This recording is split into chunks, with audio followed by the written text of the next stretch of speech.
Hi, Tom again, and we are with the real life. So, I'm sitting in a neighborhood waiting on a friend of mine so I can give her a ride to work. Yeah. Anyway, yeah. So, in the last video I made, I'm not in jail, I'm not in prison, and I'm broke for the most part. Everybody keeps asking the same questions about the APS situation and Matt's situation.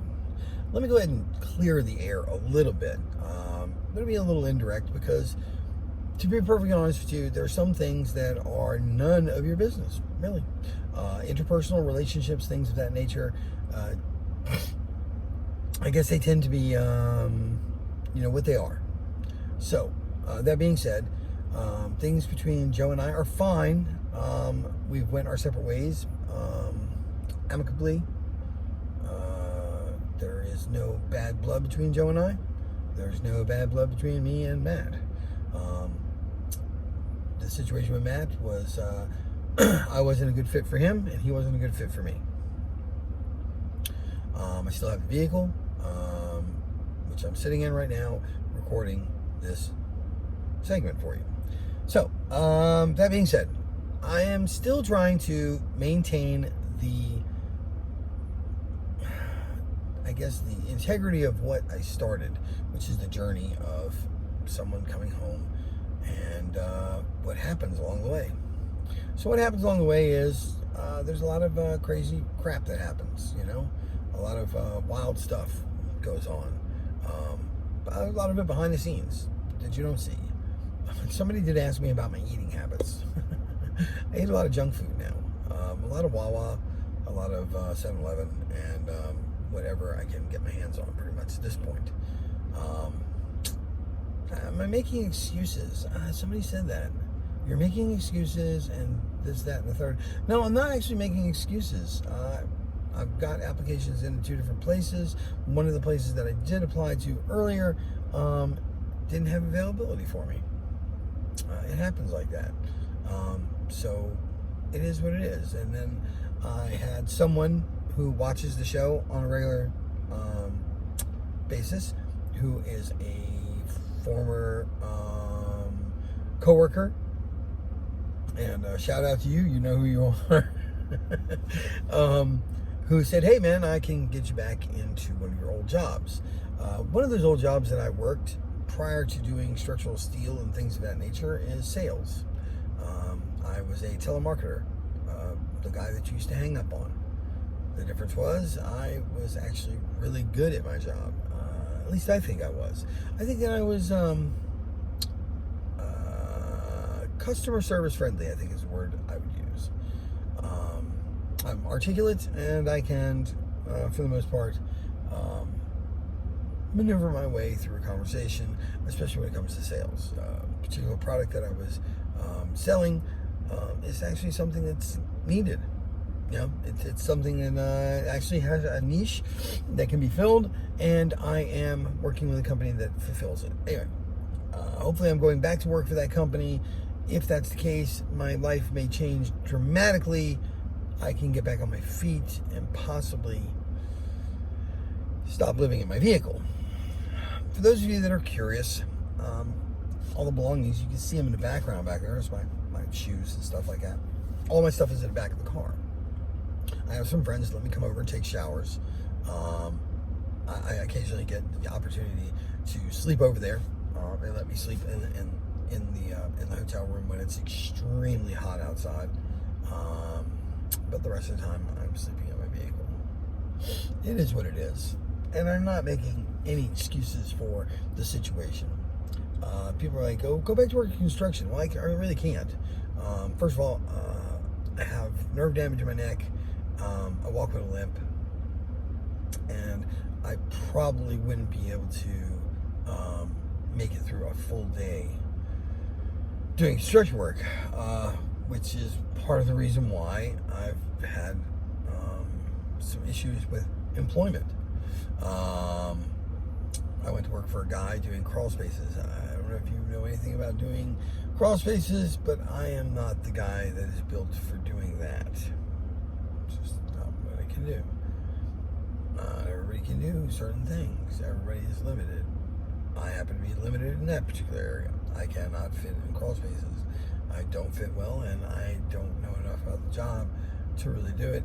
And for the most part, I think I worked a couple of days where the work schedule was from 7 in the morning till almost 8 o'clock at night. I can't do that anymore. I just can't. My body can't take it. Sales seems like the thing to go to, so that's where I'm moving towards. We'll see what happens with that. Anyway, let's see what else is going on. So, probation and parole. I would see my probation officer. I'm now changing jurisdictions once again. I was in Norfolk.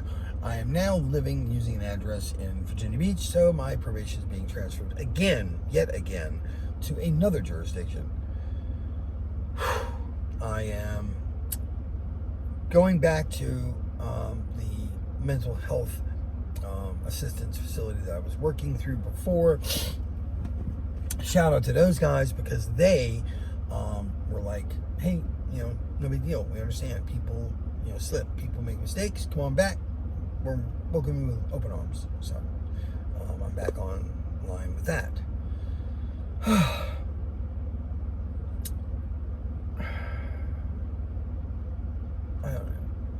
I don't know what else to say. I don't know what else I can do at this point. I've tried the housing situation. I've tried a couple of the what do you call them? What are they called? Crisis lines. My brain is gone. I'm telling you, I am discombobulated on a level that is unbelievable. I don't know. I am, my short-term memory is pretty much shot. I'm out of my medication for PTSD and anxiety. I'm out of my medication for my blood thinners for my blood clots.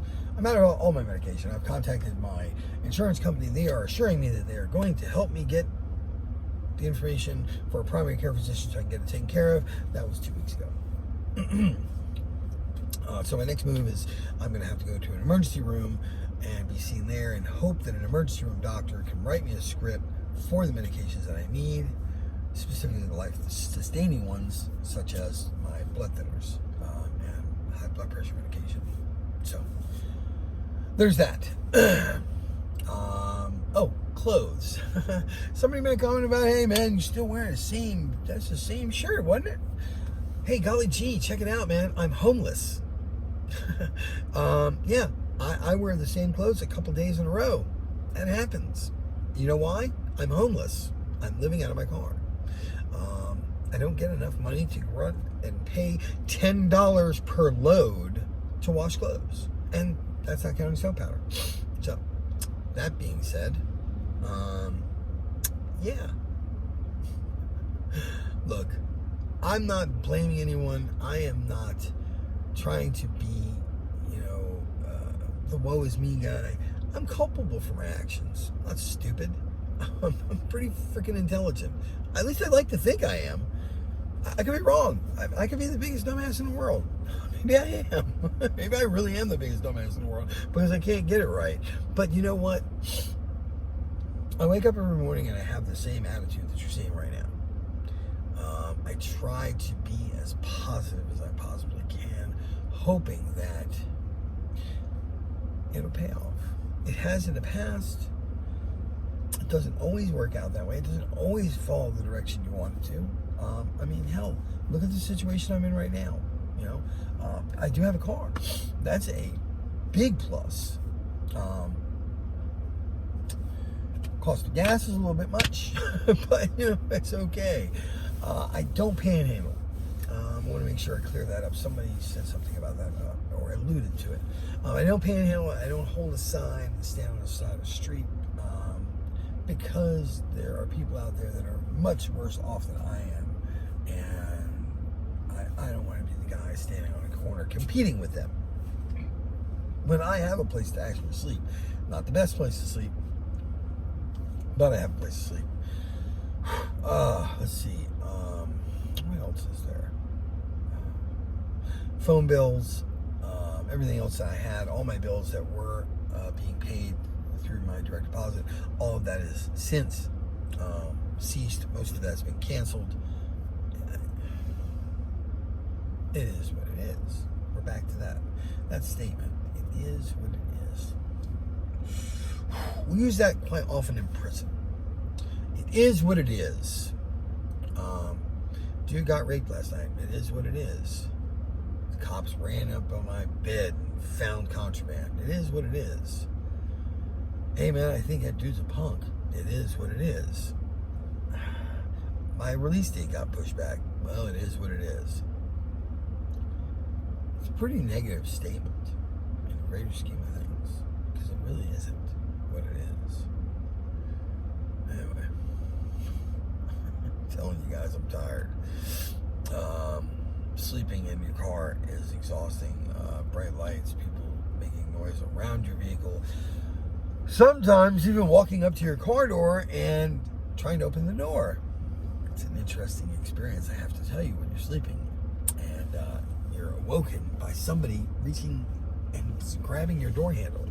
Now, I'm not one saying I'm advocating violence or anything, but I suggest people don't grab a door handle. Anyway, that being said, I love you guys. I really do. And I'm not about violence. I just want to make sure you understand that that was strictly a prop. I grabbed it from the jacket in the back, just being funny. I'm sorry. I hope it came off as at least mildly amusing that the big bald white guy who lives in his car has a tire iron. Look, I love all of you. Keep the comments coming. Keep the questions coming. Keep watching. Keep staying in tune with each other. Keep being kind, because it is free. And most of all, I love you, my peeps.